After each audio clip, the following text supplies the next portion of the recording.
Everyone, welcome back to my video. তো অনেক দিন পর আমি তোমাদের সঙ্গে মোটামুটি একটা বড় ভিডিও শেয়ার করছি। তো অনেক দিন পরে আমরা কোয়ার্টারে এলাম, কারণ হচ্ছে এতদিন তো নিচে ছিলাম, আমাদের কোয়ার্টারে কাজ ছিল, তার জন্য আসতে পারিনি।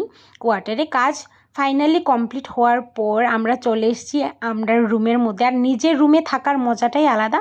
2 বছর থাকো আর 3 বছরই থাকো, নিজের মতো করে থাকা যায়।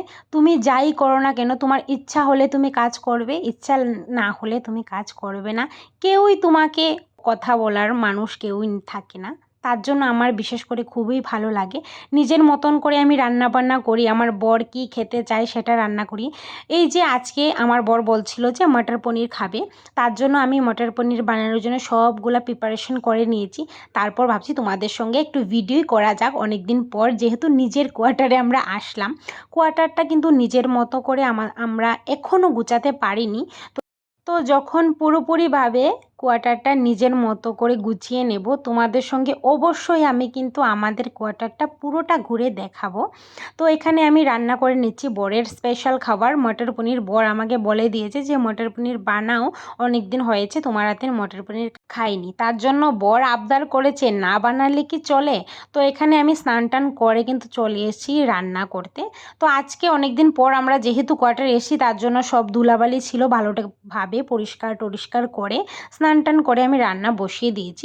বেসিক্যালি এদিকের মানুষে কিন্তু মানে নন বেঙ্গলি যারা আছে তারা কিন্তু মটর পনিরে আলু খায় না। তো আমার আর আমার বরের খুব পছন্দ হয়, তার জন্য আমরা আলু দেই। আর তার জন্য আমার অনেকটাই ভালো লাগে, আর বড় খুবই ভালোবাসে। আর এখানে যে আমি মটর পনিরটা বানালাম, দেখো কালারটা এত সুন্দর এসছে। আমরা কিন্তু গুঁড়ো লঙ্কা খাই না, বড় খায় না, আমিও খাই না। তো তরকারির মধ্যে যে এত সুন্দর কালারটা এসছে কিসের থেকে, টমেটো দিয়েছি না পেস্ট করে, তার জন্য।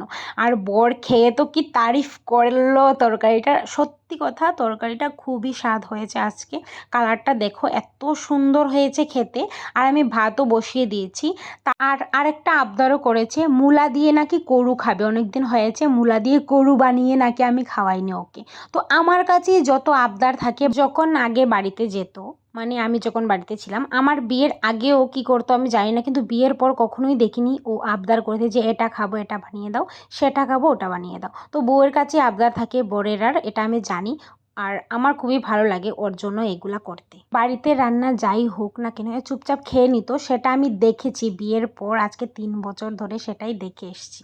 তো 5-6টা পরোটাও বানালাম। ও বলছিল পরোটা বানিয়ে নিও, মটর পনির দিয়ে খাবো। তো আমি পরোটার সঙ্গে সঙ্গে ভাতও বসিয়ে দিয়েছি, কারণ আমি জানি যতই পরোটা খাক না কেন, বাঙালি বলে কোথায় একটু তো ভাত খেতেই লাগবে আমাদের। তো ভিডিওটা কেমন লাগলো অবশ্যই কিন্তু জানাবে।